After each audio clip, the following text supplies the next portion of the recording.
তো রোজা ছিল শারীরিক উপকারিতা এবং আধ্যাত্মিক উপকারিতা।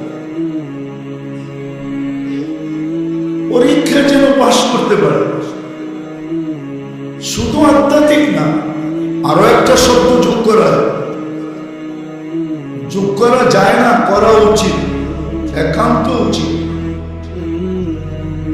শব্দ রোজা হলো, রমজান হলো এই উম্মতের জীবনের পরিপূরক। পরিপূরক বুঝেন? মানে এত কঠিনই বাংলা বুঝবেন না, ঠিক না? পরিপূরক বুঝেন? পরিপূরক কি?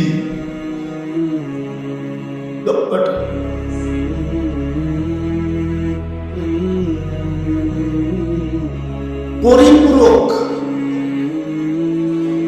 বা সারা বৎসর ব্যবসায় লস হয় না, লস, আর সিজনে এটা কি হয়? ফিল আপ হয়, রিকভারি হয়, ঘাটতি পূরণ হয়, ঠিক না? রোজা হইল ঘাটতি পূরণ। সারা বৎসরে আধ্যাত্মিক লাইনে যত ঘাটতি হয়েছে,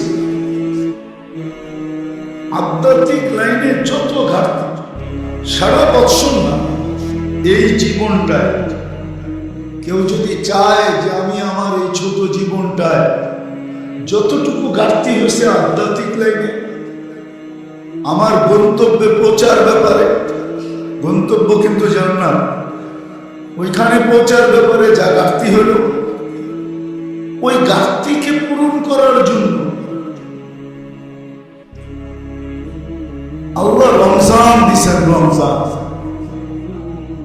এই জন্য রমজান শব্দটাই এরকম। রমজান আরবিতে বলে জ্বালায়া নিঃশেষ করা, জ্বালায়া নিঃশেষ করা।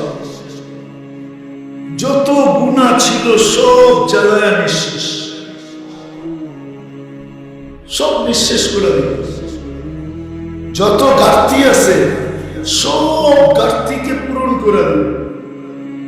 যত লাইনের ঘাটতি আছে। তৃতীয় আরেকটা জিনিস আছে, তৃতীয় আরেকটা জিনিস আছে রোজার উদ্দেশ্য যেটা, সেটা হলো ভিতরের এক পাওয়ার তৈরি করা। পাওয়ার, এক এক পাওয়ারের নাম এক এক রকম থাকে, এক এক পাওয়ারের নাম এক এক রকম থাকে। সব পাওয়ারের নাম কিন্তু এক না। আপনাদের এখানে বিদ্যুতের পাওয়ার কত? 220, ঠিক না? কি আমাদের 220 না? সত্য তো? ভুল বলতেছি না তো? বলবো না রে, জিজ্ঞেস করেন ইংল্যান্ডেরটা কত? 120। ওদের 220 না, আমেরিকানটা 120, জাপানেরটা 120, চায়নায় এরকম। এই জন্য চায়না জিজ্ঞাসা করে কোন দেশে নিবি, ইলেকট্রনিক জিনিস কিনতে গেলে জিজ্ঞাসা করবে কোন দেশে নিবি, তুমি কোন দেশে, এটা চালাবে কোন দেশে। কেন হইতে পারে মেশিন 120, 110, 120 না 110, আর আপনি আয়না ঢুকাইয়া দিয়েছেন 220-র ভিতরে। ঢুকাইতে দেরি, ওটা ডেট হইতে দেরি হবে না, সাথে সাথে বেড়ে যাবে। তো রোজা এক পাওয়ার ঢুকানোর জন্য, আর পাওয়ারের বিভিন্ন নাম আছে। রোজার দ্বারা যে পাওয়ার মুসলমানের দরকার, ওটা রোজার ভিতরে আছে, কোথাও নেই। ওটাকে তাকওয়া বলে, তাকওয়া। আরবি ভাষায় ওইটাকে তাকওয়া বলে, কোরআনের ভাষায় ওটাকে তাকওয়া বললে, আবার আরবি বললে তো অ্যালার্জি শুরু হবে, ঠিক না? কি বলে?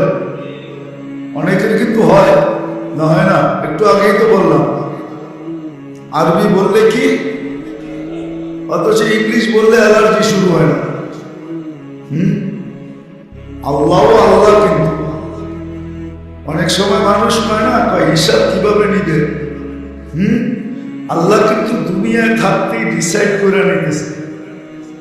আপনারা কখনো তো জান না, মনে হয় জিপিউতে গেছেন? জিপিউ না, ভিতরে যান না।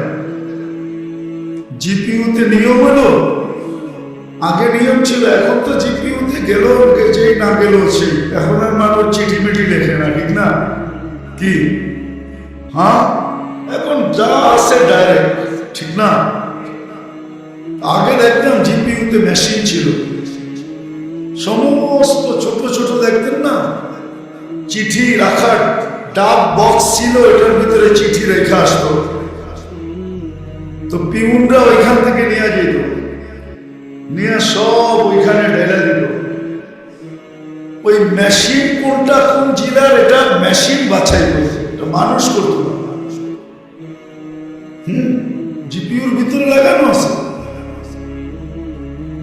যান দেখে আসেন। ওটা মেশিন কি করে বাছাই করে কোনটা কোন জেলায় যাবে, ঠিক ওই জেলারটা ওই জেলায় পড়ে। দেখেন না, এয়ারপোর্টে যখন প্লেনগুলা যায়, একসাথে 7টা 8টা 10টা প্লেন যায়। আর ইংল্যান্ডের হেথ্রো নিউ ইয়র্কের জেএফকে, দুবাই, তো একই 2-3 সেকেন্ডে, মিনিটে উঠতেছে আর নামতেছে। তো ওদের লাগেজ কেমনে চেক হয়, প্লেনে যায় কি করে? ওটা কি মানুষ দেখে দেখে নেয় নাকি? মানুষ না, ওটা কোড নাম্বার আছে, কোড নাম্বার অনুযায়ী নিতে থাকে, এটাই সিস্টেম। তো কি বুঝাইতে যায় যদি কোন দিকে হারায় গেলাম? তো তাকওয়া, মানুষের জন্য তাকওয়া দরকার। তাকওয়া এটা একটা পাওয়ার ভিতরে।